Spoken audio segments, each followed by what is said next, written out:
बिस्मिल्लाहिर्रहमानिर्रहीम। अस्सलामु अलैकुम वरहमतुल्लाहि वबरकातुह। आज आपका भाई अम्मार आपको एक सबक आमोज वाक़या सुनाएगा। कुरान मजीद में अल्लाह ताला ने एक गुरोह मुनाफिकीन का जिक्र फरमाया जिन्होंने मदीना मुनव्वरा में एक मस्जिद तामीर की, लेकिन उनकी नीयत अल्लाह की रज़ा नहीं थी।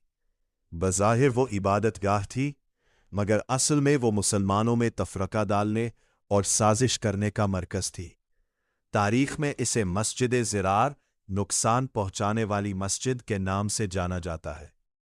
ये वाक़या नबी करीम सल्लल्लाहु अलैहि वसल्लम के दौरे मुबारक का है, जब आप सल्लल्लाहु अलैहि वसल्लम ग़ज़वा तबूक से वापस तशरीफ़ ला रहे थे।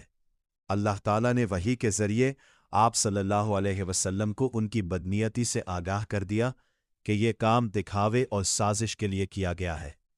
अल्लाह ताला ने उनकी नीयत और इस इमारत के नापाक मकसद की वजह से इस मस्जिद को गिराने का हुक्म दिया।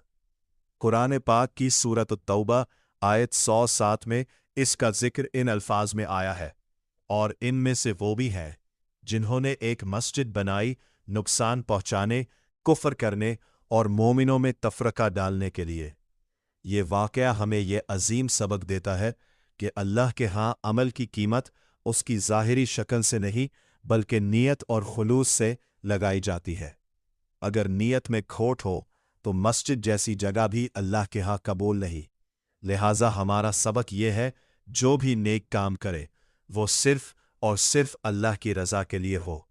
चलिए सब मिलकर दुरूद शरीफ पढ़े ताकि हमारे आमाल में इखलास पैदा हो।